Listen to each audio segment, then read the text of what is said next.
हाय दोस्तों, मैं यशवंत गौरव Purvanchal career classes पे आप सभी लोगों का स्वागत करता हूं। आशा करता हूं कि आप स्वस्थ होंगे, व्यस्त होंगे और अपनी पढ़ाई में मस्त होंगे और अपने पेपर की तैयारी बड़े मज़े से कर रहे होंगे। और दोस्तों, अब आपको बताने में बड़ी खुशी हो रही है हमको कि आप लोगों को लाइक, शेयर और सब्सक्राइब करने के लिए नहीं कहना पड़ता। आप लोग स्वतः ही लाइक, शेयर और सब्सक्राइब कर रहे हैं। इससे यह पता चल रहा है कि आप हमारे वीडियोज़ को, आप हमारे सेशन को बहुत ही ज़्यादा पसंद करने लगे हैं। तो चलिए दोस्तों, हम लोग अपनी क्लास को शुरू करते हैं। पहला प्रश्न आपके सामने क्या है आज का, तो आइए देखते हैं पहला प्रश्न हमारा क्या है। हमारा पहला प्रश्न आपके सामने है, देखिए और इसका उत्तर दीजिए। ठीक है, तो पहला प्रश्न आपके सामने, अधस्तनेषु किम श्रवण पूर्व गतिविधि अस्ति। नीचे लिखे में से कौन सा श्रवण के पूर्व की गतिविधि है?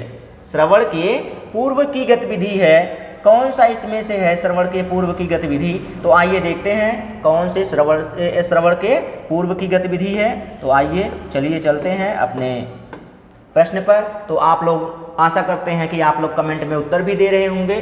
तो आइए देखते हैं पहला क्या है। पहला आपका है, परिच्छेदस्य भावम आदाय तद्गत प्रश्न। आप देखिए, तद्गतः जहाँ पे भी आ जाए इसका मतलब है ये तो बाद की बात हो गई। ये कब की बात हो गई? ये बाद की बात हो गई। ये अनुच्छेद पे जो बात की जा रही है ये बाद की बात हो गई। बाद की बात का मतलब क्या हुआ कि परिच्छेद का भाव पहले आपने प्रस्तुत किया, फिर उसके बाद का मतलब ये तो यहाँ पूर्व की बात पूछ रखा है उसने। क्या पूछा है?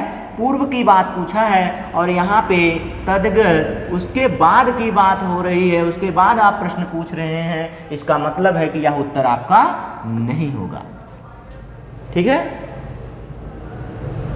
आइए फिर, शिक्षक प्रस्तुत विषय जीवन अनुभव विषय च छात्रा किम जानन्ति इति प्रश्न कुर्यात्। शिक्षक प्रस्तुत विषय पर आधारित, देखिए पहले जीवन के अनुभव के विषय के बारे में, छात्र के बारे में जानने का प्रयास करता है। मतलब कि प्रस्तुत विषय जो है उस पर नहीं, पहले उसके जीवन पर आधारित प्रश्न करना शुरू करता है, उसके बाद वह विषय पर आता है। इसका मतलब है कि पहले काम इसने किया है, लेकिन इसके पहले अभी दो तरह और हैं, उसको देख लिया जाए। दो विकल्प, परिच्छेदस्य विषय प्रश्नम कुर्यात्, परिच्छेद के विषय पर प्रश्न करना, तुरंत प्रश्न करना। तो पूर्व की बात कहाँ से आ गई? शब्दानाम वाक्यांशान च सहगृह्य तदुपरि पूर्व चर्चा कुर्यात्। शब्दों और वाक्यों पर संग्रह कर तदुपरि पूर्व चर्चा कुर्यात्। तो शब्दों और वाक्यों पर पूर्व में चर्चा का, ये छोड़ दीजिए, ये भी नहीं होगा। तो इसमें कौन सा है दोस्तों? उस पर आधारित, शिक्षक जो प्रस्तुत विषय है उससे आधारित उसके जीवन का अनुभव, पहले कार्य, जीवन से जुड़े प्रश्न, जीवन पर आधारित प्रश्न, जीवन से जुड़े प्रश्नों पर पहले प्रश्न करता है, उसके बाद उस पर विषय पर आता है। इसका मतलब है कि उसने पहले बच्चों में सुनने की रुचि उत्पन्न की। क्या की? श्रवण, यानी कि सुनने की रुचि उत्पन्न की। सबसे पहले श्रवण रुचि, माफ़ कीजिएगा, लिखने में हम गलती कर देते हैं, ये मानवीय त्रुटि है हमारी। चलिए, तो क्या कर देते हैं? रुचि उत्पन्न करता है। श्रवण से पूर्व उन्हें सुनने के लिए, उनके जीवन पर आधारित जब प्रश्न पूछेंगे, बच्चे बड़े उत्सुकतापूर्ण सुनते हैं, उसको उत्सुकता से सुनते हैं आपकी बातों को। तो पहले जीवन अनुभव पर आधारित विषय पर उसने पहले चर्चा किया, प्रश्न किया, फिर उसके बाद उसने प्रस्तुत विषय पर आया। इसका मतलब है कि पहले बच्चों में रुचि उत्पन्न की, फिर उस पर प्रश्न करने का प्रयास किया। तो हमारा बी ऑप्शन सही हो जाएगा। अगर आप इस तरह से विषय को व्याख्यायित करके ऑप्शन को एलिमिनेट करना जान गए, ऑप्शन को काटना जान गए, विकल्प को काटना जान गए, इसका मतलब है कि आप प्रश्नों को आसानी से हल कर ले जाएंगे। तो चलिए चलते हैं अगले प्रश्न पर। अगला प्रश्न देखिए क्या है दोस्तों आपके सामने। तो अगला प्रश्न आपका है, ये देखिए, गीता एकम कथा संग्रहम पठति एवं प्रकारम पठनम कथ्यते। गीता एक प्रश्न कथा संग्रह पढ़ती है, यह पठन के किस प्रकार में आता है, यह पठन का कौन सा प्रकार है, या पठन के इस प्रकार को क्या कहते हैं। जिस तरह से आप समझना चाहिए समझ लीजिए। पठन का कौन सा प्रकार है, यह पठन का कौन सा प्रकार है, या इसे पठन का कौन सा प्रकार कहते हैं। तो आइए आप जल्दी से उत्तर दीजिए, आपके सामने हैं विकल्प हम पढ़ दे रहे हैं, उसके बाद उत्तर दीजिए, उसके बाद हम 20 सेकंड बाद उसका व्याख्या करेंगे। परीक्षार्थम पठनम इति, विदिशार्थम पठनम इति, आनंदार्थम पठनम इति, सूचना प्राप्ति इच्छा इति। चलिए आप इस पर जल्दी से अपना विकल्प दीजिए, जितनी जल्दी हो सके। चलिए 20 सेकंड का समय दे रहे हैं आपको, 20 नहीं 10 सेकंड का समय दे रहे हैं आपको, जल्दी कीजिए। चलिए हम टाइम देख रहे हैं।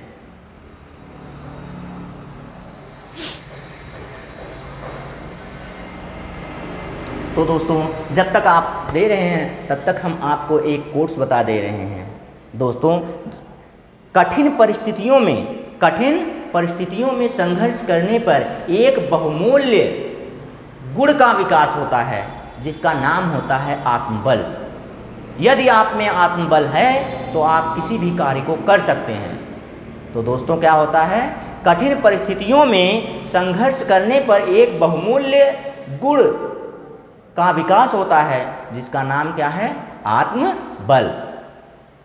चलिए आइए तो आत्मबल अपना बनाए रखिएगा, ठीक है।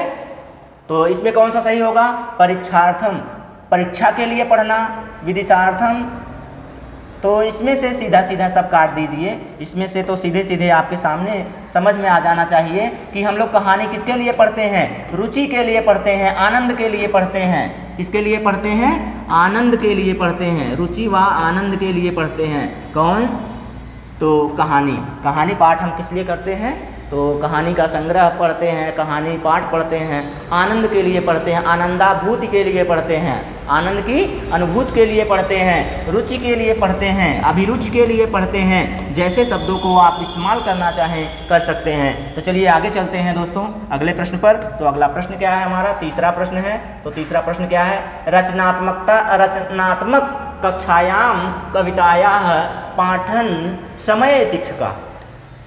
रचनात्मक कक्षा में कविता का पाठ करते समय शिक्षक क्या करता है बताइए। इसमें से क्या है, समूहे चर्चा कविताम अधिकृत्य स्व मंतव्यम प्रदातुम छात्रान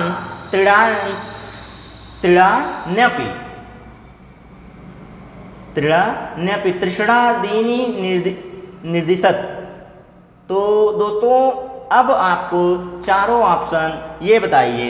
कविता पाठन कुर्यात छात्रान पुनर्वृत्ति कर, तुम पुनर्वृत्ति करने के लिए, तो पुनर्वृत्ति करने के लिए नहीं होती है, पुनर्वृत्ति नहीं किया जाए। पाठ में कठिन शब्दों का कंठस्थीकरण भी नहीं, व्याकरण नियम। अब बताइए वो कविता का पाठ कर रहे हैं, पाठ करते समय ये भी व्याकरण नियम का भी गलत हो जाएगा। तो आपके सामने समूह चर्चा नाम कविता, समूह में चर्चा करते हैं कविता का। उसके बाद स्व मंतव्यम, छात्रों को कहते हैं कि अपने अपने भावों को प्रकट कीजिए, इस पर अपने अपने मन में जो विचार उत्पन्न हो रहे हैं उसको इस पर प्रकट कीजिए, या उसको लिखिए, लिखने का प्रयास कीजिए, या उसको प्रकट करने का प्रयास कीजिए। तो जब बच्चे या छात्र अपने अपने विचारों को प्रकट करेंगे तो उसमें सृजनात्मकता आएगी, बच्चों में शब्दों का ज्ञान बढ़ेगा, बच्चों में वाक्यों का ज्ञान बढ़ेगा, वाक्य सृजन क्षमता बढ़ेगी। उसमें क्या होगी, वाक्य में सृजन क्षमता बढ़ेगी। तो चलिए कौन सा उत्तर सही होगा फिर, तो हमारा ए वाला ऑप्शन जो है वो सबसे अच्छा होगा, सबसे उचित ऑप्शन होगा। चलिए चलते हैं फिर आगे अगले प्रश्न पर। अगला प्रश्न क्या है हमारे सामने, चौथा प्रश्न। जल्दी जल्दी करके निकलते हैं दोस्तों, समय बहुत कम बचा है। अधस्तनेषु केन त्रिभाषा सूत्रम संस्तुतम। तो नीचे लिखे में से कौन सा त्रिभाषा सूत्र, किसने त्रिभाषा सूत्र दिया, संस्तुति करता है, कौन त्रिभाषा सूत्र का संस्तुति करता है। तो आइए देखते हैं कौन प्रस्तुत करते हैं। तो इसमें से भारतीय शिक्षण आयोग नहीं, भारतीय शिक्षण आयोग चट्टोपाध्याय आयोग नहीं, हंटर आयोग, हंटर कमीशन नहीं, कोठारी आयोग ने त्रिभाषा सूत्र का क्या किया था, संस्तुति किया था। त्रिभाषा सूत्र में कौन कौन सी भाषा आपको शामिल किया गया था, तो एक अंग्रेजी भाषा शामिल की गई थी। एक कौन सी भाषा, अंग्रेजी भाषा, दूसरी हिंदी भाषा और तीसरी या जिसे सबसे महत्वपूर्ण कहा गया वह भाषा थी आपकी जो क्षेत्रीय भाषा होती है। कौन सी भाषा, क्षेत्रीय भाषा। इसी को मातृभाषा भी कहते हैं। इसी को क्या कहते हैं, मातृभाषा भी कहते हैं। तो मातृभाषा, इसी को मातृभाषा भी कहते हैं। तो ये ऑप्शन आपका सही हो जाएगा। कौन सा ऑप्शन आपका सही हो रहा है, तो देखिए ये वाला, सी वाला, कोठारी आयोग। कोठारी आयोग ने त्रिभाषा सूत्र की संस्तुति की थी। ठीक है, चलिए चलते हैं अगले प्रश्न पर। तो त्रिभाषा सूत्र में कौन कौन से आते हैं, एक मातृभाषा, दूसरी हिंदी, तीसरी अंग्रेजी, 3 भाषाओं का समावेश किया गया था त्रिभाषा सूत्र में। चलिए आगे चलते हैं। तो आगे क्या है, सर्वेषां बालानां जन्मन एव भाषाधिकरणस्य अंतर्निहित शक्ति विद्यते। तो इतनी तेज़ी से पढ़ेंगे तो आपको समझ में नहीं आएगा। कुछ लोग पहले कह रहे थे कि सर जी आप बहुत धीमे धीमे पढ़ते हैं। धीमे धीमे इसलिए पढ़ते हैं, मध्यम मध्यम इसलिए पढ़ते हैं ताकि आपको समझ में आए। हमें समझना रहेगा तो हम तो उसको 100 की स्पीड में पढ़ के निकल जाएंगे, आपको समझ में ही नहीं आएगा कि पढ़ क्या रहे हैं सर जी। तो चलिए धीरे धीरे। सर्वेषां, सभी बालकों का, जन्मन एव भाषाधिकरण, जन्म से ही भाषा अधिग्रहण से अंतर्निहित शक्ति होती है। भाषा अधिग्रहण की ये देखिए, ये भी आपका भाषा अर्जन पर आ गया। क्या आ गया, भाषा अर्जन। और जैसे ही भाषा अर्जन की बात की जाए या भाषा अधिग्रहण की बात की जाए, आप तुरंत चॉम्स्की को याद किया कीजिए। किसको, चॉम्स्की को याद किया कीजिए, जिन्होंने लैड नामक ग्रंथि के बारे में बताया था कि यह यंत्र बच्चे में जन्मजात होती है। तो बच्चे में सार्वत्रिक मार्ग विशिष्ट अधिग्रहण शक्ति होती है। सभी मार्ग से, सभी प्रकार के मार्गों से भाषा अर्जन करने की विशिष्ट शक्ति होती है बालक में। सभी प्रकार के मार्गों से भाषा अधिग्रहण या भाषा अर्जन करने की विशिष्ट शक्ति होती है। विशेष प्रकार की शक्ति अंतर्निहित होती है, पहले से ही उसमें अंतर्निहित होती है, जन्म से ही जन्मजात उसमें होती है। तो चलिए आगे चलते हैं अगले प्रश्न पर। तो दोस्तों ये वाला प्रश्न आपका हो गया। ये देखिए, इसमें 2 ऑप्शन एक ही बन गए हैं, तो ये हटा दीजिएगा, चाहे सी की। अब इसमें से आपको कितने लोग सी लगाए होंगे, तो सी भी सही है और बी भी सही है। दोनों में एक ही ऑप्शन है, इसका मतलब दोनों सही है। चलिए चलते हैं अगले वाले प्रश्न पर। अगला प्रश्न हमारा क्या है दोस्तों, आपके सामने है, भाषायाः कौशल चतुष्टयम् अतिरिच्य अधोलिखितेषु। जो आपके भाषा कौशल हैं उसके अतिरिक्त कौन सा एक कौशल है, विचार में चातुर कौशल है, तो चिंतन कौशल को कहा जाता है। सर्जन कौशल को नहीं कहा जाता है, संप्रेषण कौशल नहीं कहा जाता है। चतुष्ट के बाद, चारों के बाद जो आपके भाषा कौशल होते हैं, उनमें से चारों के बाद, तभी तो कह रहे हैं कहाँ से फ़ोन आ रहा है। ये देखिए दूसरा वाला फ़ोन बज रहा था, इनको रख दिया जाए। चलिए फिर इसमें से कौन सा उत्तर हो गया, तो चिंतन कौशल को भाषा कौशल का एक अतिरिक्त कौशल कहा गया है, जिसके द्वारा बालक आसानी से सीखते हैं। तो ये देखिए, ये हो गया चिंतन कौशल। चिंतन कौशल एक अतिरिक्त कौशल होता है बालक में। तो आइए आगे चलते हैं। तो चिंतन कौशल के आगे बढ़ेंगे तो क्या होगा हमारा प्रश्न, आगे का प्रश्न बहुभाषिकता से है, यानी कि विविध रूप लाएगा, इसमें विविध रूप लाएगा, सार्वभौमिक लाएगा। चलिए, बहुभाषिकतायाः उपयोगः साधन रूपेण अनिवार्यता क्रियते येन। बहुभाषिकता का उपयोग करने के साधन के रूप में अनिवार्यता या अनिवार्य रूप से कार्य करता है, साधन के रूप में अनिवार्य रूप से कार्य करता है। बहुभाषा के उपयोग में बहुत विभिन्न भाषाओं के संदर्भ में उनके उपयोग में साधन के रूप में अनिवार्य रूप से कार्य करता है। तो कौन कार्य करता है दोस्तों, तो बहुविभाषिक भाषा विबाला अधिगम कर्तुम। तो सही बात है, बहुत सी भाषाओं में अधिगम करता है बालक, ये तो सही हो गया पहला। लेकिन आगे भी देखना है, बाला है बहुनाम भाषा अधिगम कर्तुम। तो बालक बहुत भाषाओं का अधिगम करता है, बहुत सी भाषाओं का दोनों एक ही है। और शिक्षिका बहुना भाषाणाम अधिगम कुर्यातुम, शिक्षिका भी बहुत सी भाषाओं में यानी कि एक से अधिक भाषाओं में अधिगम का कार्य करती है, यह भी सही है। लेकिन आगे बढ़ते हैं तो प्रत्येक बाला 100 विद्युत स्वीकृत इति च अनुभवमति, तो प्रत्येक बालक 100 विधि से 100 विद्या से अनुभव को स्वीकार करता है, विशेष विधियों से यानी कि विभिन्न प्रकार की विधियों से विभिन्न भाषाओं के द्वारा क्या करता है, अनुभव करता है, अनुभव को स्वीकार करता है यानी कि ज्ञान को स्वीकार करता है, ज्ञान अर्जन करता है। तो प्रत्येक बालक की जहाँ बात आ गई तो यही हमारा सही उत्तर हो गया।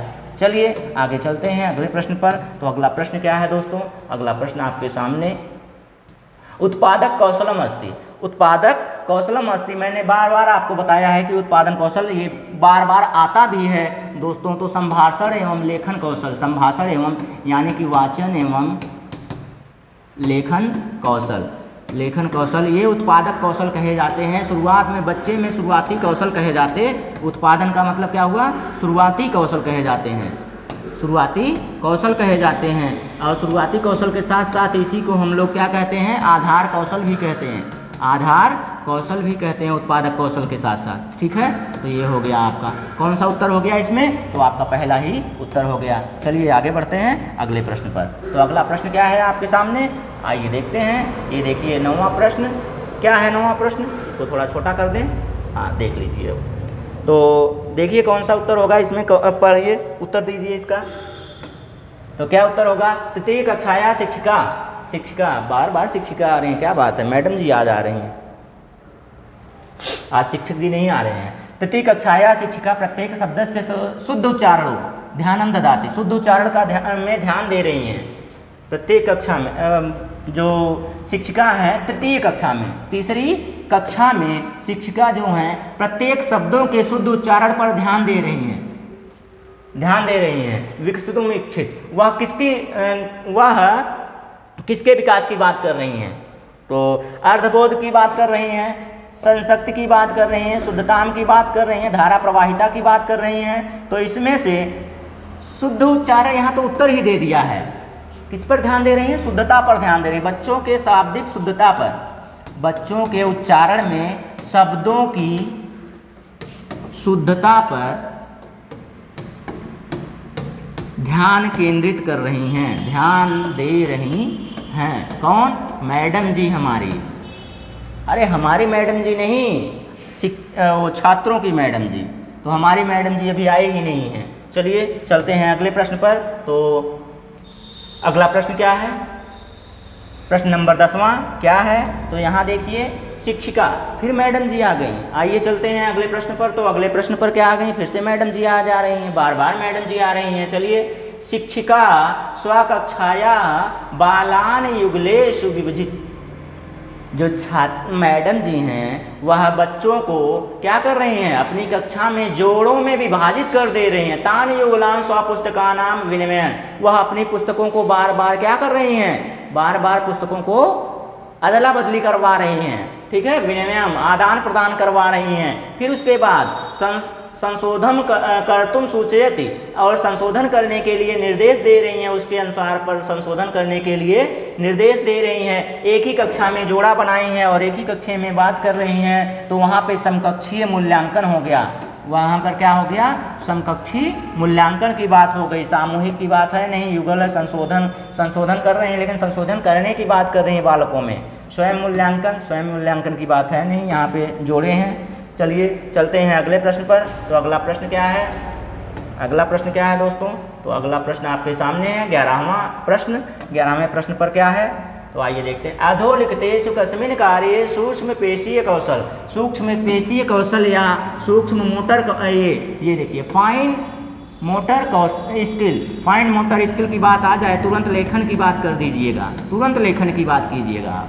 तो यहाँ पे देखिए, पठने नहीं है, कूदने नहीं है, कूदना कहाँ होता है, आरोहण है, ऊपर लेखने, यही आपका उत्तर हो गया। जहाँ पे सूक्ष्म कौशल की बात हो जाए, सूक्ष्म पेशी कौशल की बात हो जाए, वहाँ पर आप समझ लीजिए बच्चे को कलम पकड़ाना, बच्चे को बैठना, बच्चे को सही से ये जो सांकेतिक भाषाएं होती हैं उसमें लिखाने का प्रयास करवाना, तो ये सारी चीज़ें, बच्चे को क्लास में रुचि उत्पन्न करवाना, तो ये सारा कार्य होता है सूक्ष्म पेशी कौशल। यानी कि ये जो छोटे छोटे पेशियों से कार्य किया जा रहा है वह किससे क्या कार्य किया जाता है, तो इसमें लेखन कौशल का कार्य किया जाता है। तो सूक्ष्म मोटर कौशल की बात जहाँ पे भी आ जाए, सूक्ष्म पेशी कौशल की बात जहाँ भी आ जाए, आप क्या करेंगे, तुरंत लेखन कौशल पर जाएंगे। प्रतिपुष्टि, प्रतिपुष्टि का मतलब फीडबैक देना, बच्चे को फीडबैक देना, बच्चे को फीडबैक देना क्या होता है, उभय शिक्षक शिक्षार्थी नाम कृते स्व विकासस्य, मतलब यहाँ पे यह कहा जा रहा है कि छात्र और शिक्षक दोनों का विकास होता है, छात्र एवं शिक्षक दोनों का विकास इस पे क्या होता है, किसमें, प्रतिपुष्टि से। तो मात्रा नाम पिता नाम, माता पिता की बात ही नहीं होती है। शिक्षार्थी नाम कृते अधिगम विकासा, शिक्षार्थी की यहाँ पे देखिए दोनों की बात किया गया है, तो एक ही की बात कहाँ से लेंगे, एक की बात लेंगे ही नहीं, दोनों की बात है। इसमें शिक्षक प्लस शिक्षार्थी, शिक्षक प्लस शिक्षार्थी दोनों के विकास की बात होती है, दोनों के विकास का मूल्यांकन होता है किसमें, फीडबैक से। फीडबैक से दोनों का क्या होता है, दोनों का विकास होता है। तो शिक्षक के अधिगम अध्यापन कार्य में विकास और छात्र के सीखने में विकास, तो दोनों में विकास का क्या, दोनों में क्या होता है, विकास होता है, किसमें, तो आपके उभय, पहला ऑप्शन आपका सही हो गया प्रतिपुष्टि में। चलिए अगला प्रश्न आपके सामने कौन सा प्रश्न है, प्रारंभिक स्तरे पठनम शिक्षयितुम अधनस्तेषु कस्य उपायदयता अधिका भवति। तो इसमें से कौन सा उत्तर आपका सही होगा, प्रारंभिक स्तर पर पढ़ने के लिए शिक्षक क्या करता है, निम्नलिखित में से किस उपाय का अधिक प्रयोग करता है। आराम से पढ़ें, तो बहुत तेज़ी से जाने लगते हैं हम, थोड़ा आराम से, हम खुद ही रुक जा रहे हैं। प्रारंभिक स्तर पर पढ़ाने के लिए या पढ़ने के लिए शिक्षक क्या करता है, किस उपाय का सबसे अधिक प्रयोग करता है, पुस्तका नाम, ये तो हमारा निगेटिव वर्ड हो जाएगा। प्रकृत वस्तु नाम रियलिया, प्रकृत वस्तु नाम रियलिया, देखिए रियलिया शब्द हम आपको बता चुके हैं, उसे देखिएगा। तो बोधपट्टा नाम, फ्लैश कार्ड, फ्लैश कार्ड एक अध्ययन सामग्री है, फ्लैश कार्ड क्या है, एक अध्ययन सहायक सामग्री है। अगर इसका प्रयोग शिक्षक कर रहे हैं तो बाकी आपको किसी और उत्तर देखने, किसी और विकल्प को देखने की जरूरत नहीं पड़नी चाहिए। फ्लैश कार्ड का बोधपट्टा नाम, ठीक है, फ्लैश कार्ड का प्रयोग अगर शिक्षक कर रहे हैं, यानी कि अध्ययन सहायक सामग्री का प्रयोग शिक्षक कर रहे हैं बच्चों को सिखाने के लिए, इसका मतलब है कि बच्चे को वह सृजनात्मक कौशल से उसके विकास को डेवलप करने का प्रयास कर रहे हैं। ठीक है, चलिए आगे चलते हैं अगले प्रश्न पर। तो अगला प्रश्न क्या है दोस्तों, तो अगला प्रश्न आपका क्या है, 13 के बाद आ जाए 14। मूल्यांकन के समय में किस विषय पर शिक्षक ज़्यादा ध्यान देते हैं। मूल्यांकन के समय शिक्षक सबसे ज़्यादा किस विषय पर ध्यान देते हैं, ये रहा आपका प्रश्न। आपके विकल्प आपके सामने हैं, तो देखिए, हमने तो अपना उत्तर देख लिया, आप देखिए कौन सा उत्तर होगा आपका जल्दी से। धारा प्रवाह की बात, तो जब मूल्यांकन की बात, धारा प्रवाह आप एकदम काट दिया कीजिए। सृजनात्मक लेखक सह छात्रा विकास, सृजनात्मक लेखन के साथ छात्र का विकास। आप मूल्यांकन की बात कर रहे हैं, तो इसमें एक कौशल की बात कहाँ से लेके आएंगे, एक कौशल की बात आप नहीं कर सकते मूल्यांकन में। तो एकस्य छात्रस्य विकासस्य अन्य छात्राणां, एक छात्र की तुलना दूसरे छात्र से करना, ये आपका समावेशी कक्षा का हनन कर रहा है। समावेशी कक्षा का हनन कर रहा है कि एक बालक की तुलना आप दूसरे बालक से नहीं कर सकते हैं, क्योंकि उनमें वैयक्तिक विभिन्नता होती है, वैयक्तिक विभिन्नता होती है। इसलिए आप कभी भी एक बच्चे की तुलना दूसरे बच्चे से नहीं करेंगे, ठीक है। उसके गुणों की तुलना करेंगे, उसके पूर्व कौशल में, पूर्व में उसने कितना सीखा था और कितना उसने आपके पास आकर सीखा, दोनों की जब तुलना करेंगे, इसी को कहा जाता है मूल्यांकन, ठीक है। तो इसमें एकस्य छात्रस्य विकासस्य तस्य पूर्व स्थिति और जो बाद में स्थिति है उसकी विकास की, दोनों की तुलना करना ही मूल्यांकन का उद्देश्य होता है। तो इसमें देख लीजिए, यहाँ सिर्फ लेखक की सृजनात्मक की बात की गई थी, सकारात्मक शब्द आया, लेकिन इसमें सिर्फ एक कौशल की बात की गई है, सिर्फ एक कौशल की बात की गई। कौन से कौशल की? सिर्फ लेखन कौशल की बात की गई है। तो मूल्यांकन से सिर्फ लेखन कौशल या एक कौशल की बात नहीं की जाती है, इसमें सभी कौशलों की बात एक साथ की जाती है। सभी बच्चे के सार्वत्रिक गुणों का, सार्वभौमिक गुणों का मूल्यांकन किया जाता है। किसमें? मूल्यांकन में। ठीक है, ये तो मापन हो जाता, यहाँ पे मापन होता तो ये सही हो जाता। चलिए आगे चलते हैं। अगला प्रश्न क्या है आपका? 15वां। पठन समय अधनेस्तेषु कस्य महत्वपूर्ण सर्वाधिकम, महत्वम सर्वाधिकम। चलिए, तो पठन के समय में नीचे लिखे में से कौन सा सबसे महत्वपूर्ण होता है? सर्वाधिक महत्व सबसे महत्वपूर्ण है। आइए, धारा प्रवाह, मैंने पहले ही बताया धारा प्रवाह कहीं सही ही नहीं होता है। उच्च स्वरेण पठनम, सस्वर पठन वाचन, पठन ये तो सही होता है, लेकिन अभी ये पूरा भी नहीं सही होगा। पठन में मैंने पहले ही बताया था कि अर्थ बोध की बात, अर्थ बोध की बात जहाँ पे हो वहीं पे सही हो जाएगा, क्योंकि पढ़ते समय यदि आप अर्थ का बोध नहीं कर पा रहे हैं तो आपके पठन कौशल का विकास नहीं हो पाएगा। तो पठन कौशल का विकास, पठन कौशल का उद्देश्य जो होता है पढ़कर अर्थ ग्रहण करना होता है, अर्थ का बोध करना होता है। यही आपका जहाँ पे होगा वही उत्तर आपका सही हो जाएगा। पाठस्य प्रत्येके शब्द पठनम, सब अरे पढ़ रहे हैं तो सभी शब्दों को तो पढ़ेंगे ही, कोई मतलब नहीं इसका। सस्वर पाठनम ये भी हट गया। तो पाठस्य अर्थ अवगमनम, पाठस्य पाठ के अर्थ को अवगमन करके, अवगमन का मतलब धारण करके, ग्रहण करके, बोध करके, तो यही आपका सही उत्तर हो गया। जिस तरह से जितने शब्दों से आप समझना चाहें, जो शब्द आपको समझ में आए उस शब्द को समझिए आप बस। चलिए अगला प्रश्न क्या है हमारा? बालानां पठनस्य लेखनस्य च विकासे आदाय चरणम किम अस्ति। पढ़ने और लिखने से बालक के पढ़ने और लिखने से बालक में किस विकास का किस कौशल का विकास होता है? तो क्या किस चरण का विकास होता है? तो नव साक्षरता, कोई बात नहीं, नव साक्षरता की बात ही मत कीजिए, ये आपका उत्तर होगा। ये प्राक साक्षरता, प्री लिटरेसी, कोई बात नहीं, पूर्व की बात ही नहीं। साक्षरता, साक्षरता की भी बात नहीं है। पढ़ते लिखते समय साक्षरता कहाँ से आएगी? बच्चे में प्राथमिक स्तर पर साक्षरता की बात कहाँ की जा रही है? तो यहाँ पे उद्गामी साक्षरता, उद्गामी का मतलब शुरुआती कौशल, शुरुआत में बच्चा जो सीखता है उसी को उद्गामी कौशल कहते हैं। तो उद्गामी कौशल में शुरुआत में बच्चा पढ़ने और लिखने से नए नए शब्दों का ज्ञान करता है, इसलिए पढ़ने और लिखने को उद्गामी कौशल में संकलित किया जाता है। उद्गामी कौशल में संकलित किया जाता है किसको? पढ़ने और लिखने को। पढ़ने और लिखने को उद्गामी कौशल में, उद्गामी साक्षरता में संकलित किया जाता है या जोड़ा जाता है। ठीक है, चलिए अगले प्रश्न पर चलें। तो अगला प्रश्न आपके सामने क्या है दोस्तों? ये बालानां पत्रिकातः कस्यचित् कथायाः पठनं नाम। चलिए, सिंहावलोकनम, स्किमिंग, सूक्ष्मावलोकनम, स्कैनिंग, आपका गहन अध्ययनम, इंटेंसिव रीडिंग या विस्तृत अध्ययनम। बालक पत्रिका में से क्या कर रहा है? कहानी पढ़ने का कार्य कर रहा है।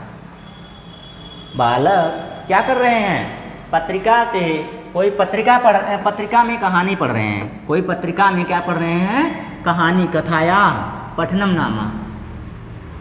कहानी पढ़ने को कहते हैं, क्या नाम देते हैं? तो यहाँ पे हो जाए सिंहावलोकनम नहीं, सूक्ष्मावलोकनम ये भी नहीं, स्कीमिंग, स्कैनिंग ये आपको हिंदी वाले सर हो सकता है अच्छे से बताए होंगे, आपको समझ में आया होगा। नहीं समझ में आया होगा तो हमारी जो क्लास होगी अभी एक मैराथन रूप में होगी, उसमें हम आपको बता देंगे पूर्ण व्याख्या के साथ। गहन अध्ययनम, गहन अध्ययन, तो गहन अध्ययन कहाँ होता है? कथा में। कथा में गहन अध्ययन नहीं करना चाहिए, तो आनंद अध्ययन करना चाहिए, विस्तृत अध्ययन करना चाहिए। कैसा अध्ययन करना चाहिए?